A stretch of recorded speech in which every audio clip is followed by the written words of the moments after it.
Good morning, students. Welcome to the class of accountancy. We are studying chapter 9, ledger, and we did the question number 6 half, and I gave you homework for preparing the ledger accounts of question number 6 and 7. Today I will tell you how we make trial balance. So you may write down in your notebook trial balance. Trial balance means the statement of accounts in which we write down all the balances of ledger in the respective side, and its total should be equal on both sides. Debit side should be equal to the credit side. This shows the mathematical accuracy of the accounts we prepared in the ledger book, in the principal book. मतलब यह है कि trial balance में हम सारे ledgers के balances record करते हैं. अगर डेबिट बैलेंस है तो डेबिट साइड में, और क्रेडिट बैलेंस है तो क्रेडिट साइड में. और मैं आपको बता चुका हूं, जिस अकाउंट में बाय बैलेंस से भी बच रहा है, मतलब बैलेंस बच रहा है सीआर साइड में, सीआर साइड कम है, तो इसका मतलब वो डेबिट बैलेंस कहलाता है. और जिस अकाउंट में टू बैलेंस सीडी बच रहा है, मतलब बैलेंस डेबिट साइड में आ रहा है, डेबिट साइड का टोटल कम था, इसका मतलब वो क्रेडिट बैलेंस है, सीआर बैलेंस. तो जिसका टू बैलेंस सीडी है वो होता है क्रेडिट बैलेंस, उसको हम सीआर साइड में दिखाएंगे. और जिसका बाय बैलेंस सीडी होता है वो होता है डेबिट बैलेंस, उसको हम डेबिट साइड में दिखाएंगे. अब आप लोग बोर्ड पे देखिए ट्रायल बैलेंस का format.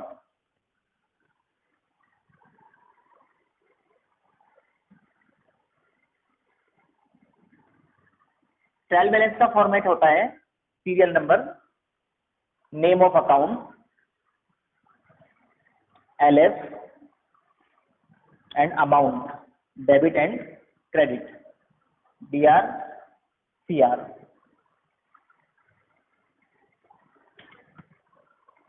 Serial number,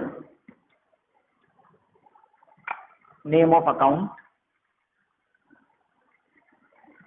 LF, DR and CR. This is the format of trial balance. अब आप लोग देखिए, हमने जो अकाउंट बनाए थे, हमने कैश अकाउंट बनाया था,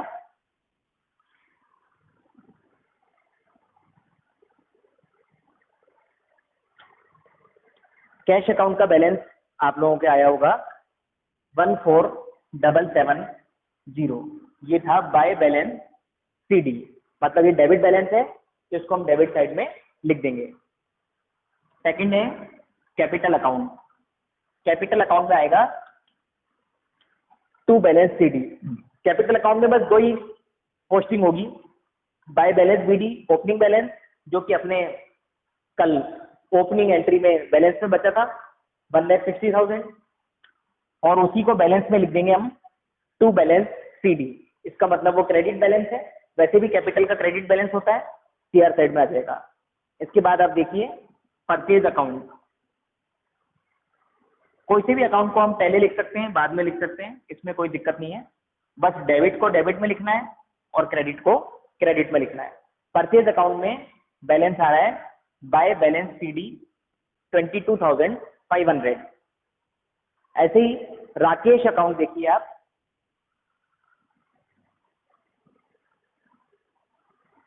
राकेश से हमने उधार परचेज किया था, इसका बैलेंस बच रहा है 8,100 क्रेडिट साइड.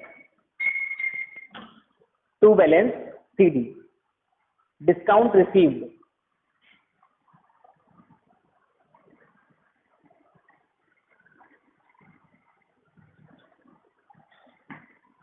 $670. सेल्स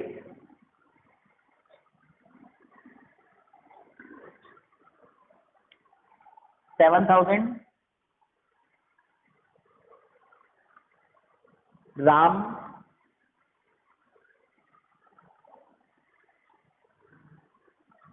49,000 डेबिट, क्योंकि राम में बैलेंस बच रहा है by balance CD. Drawing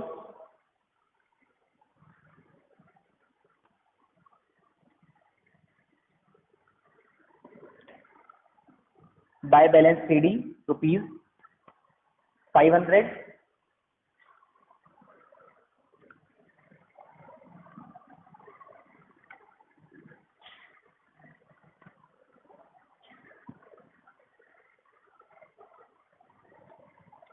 commission received,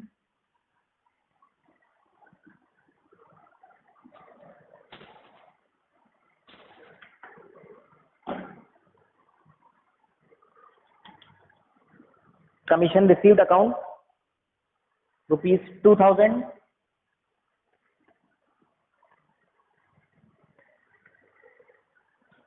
then machinery account,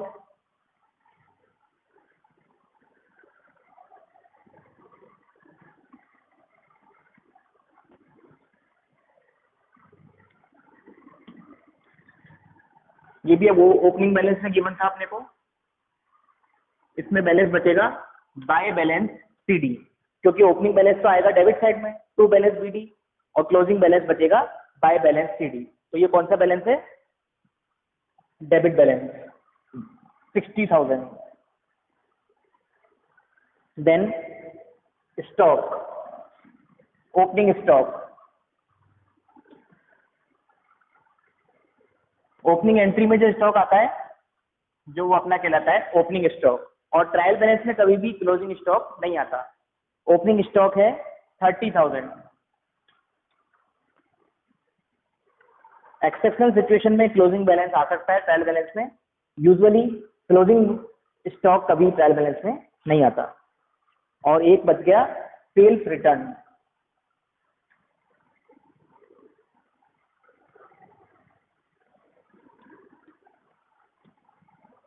$1,000। अब इसका हम करेंगे टोटल। ट्रायल बैलेंस का टोटल हमेशा सेम आना चाहिए, अगर सेम नहीं आ रहा है इसका मतलब हमने कुछ ना कुछ गलती करी है, या तो कोई मैथमेटिकल एरर करी है, या कोई अकाउंट हम लिखना भूल गए हैं, या फिर हमने टोटल करने में गलती कर दी है। तो इसका टोटल आएगा 1777770 और क्रेडिट साइड का टोटल भी यही आएगा 1777770, 1,77,770। तो ये आपका क्वेश्चन नंबर 6 था। सीरियल नंबर आप जानते हैं, नेम ऑफ अकाउंट, LF का मतलब वही है लेजर फोलियो, जो कि खाली रहेगा, इसमें लेजर का पेज नंबर लिखते हैं हम लोग। ठीक है, क्वेश्चन नंबर 6 का ट्रायल बैलेंस है ये। क्वेश्चन नंबर 7 का ट्रायल बैलेंस आपको खुद को बनाना है, और क्वेश्चन नंबर 8 आपको करना है, और क्वेश्चन नंबर 9 और 10 भी आपके सेम है। क्वेश्चन नंबर 8 में कुछ ट्रांजैक्शन का जर्नल मैं आपको बता रहा हूं।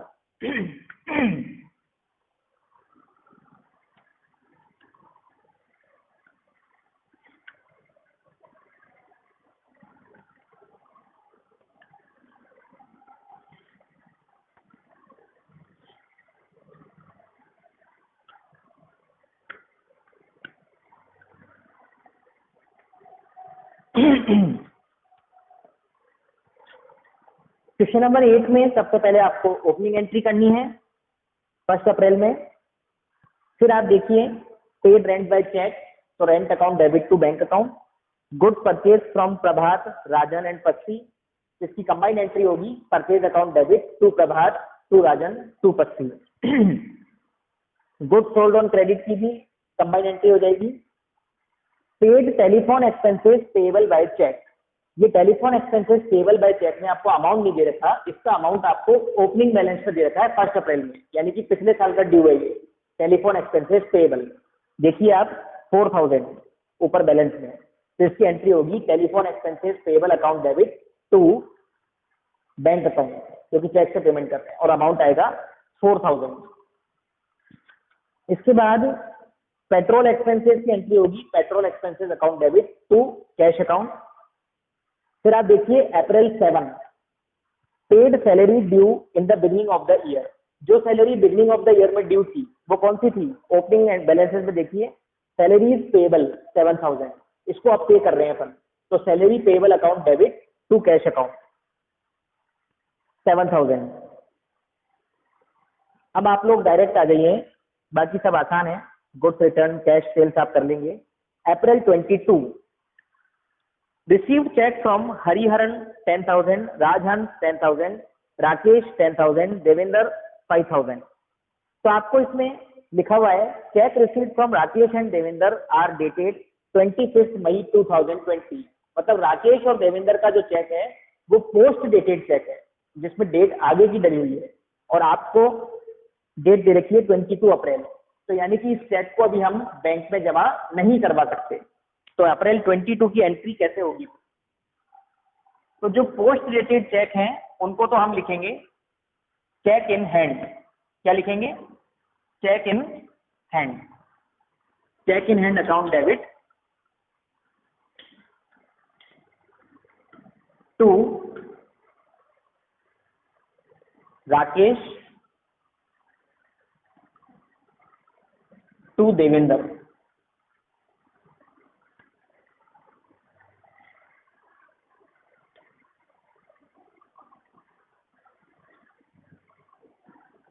और जो बाकी के चेक हैं उनमें कोई दिक्कत नहीं है, वो बैंक में जमा हो जाएंगे।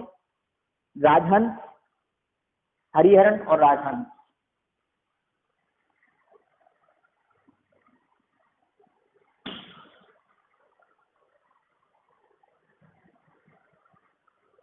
राकेश और देवेंद्र के चेक हैं 10,000 और 5,000 के।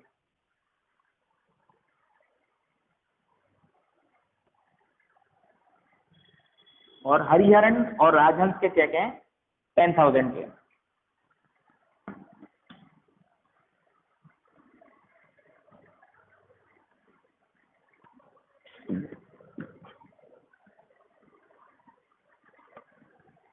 $20,000।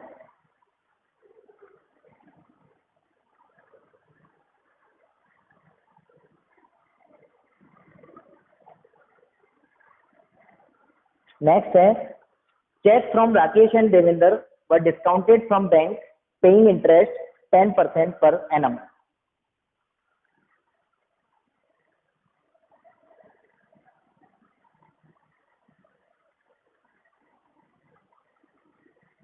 इसका मतलब होता है, डिस्काउंट करवाने का मतलब होता है कि जो पोस्ट डेटेड चेक है उसका पैसा हम बैंक से एडवांस में ले रहे हैं, तो बैंक हमसे इंटरेस्ट चार्ज करेगा और उसको हम बोलते हैं डिस्काउंटिंग।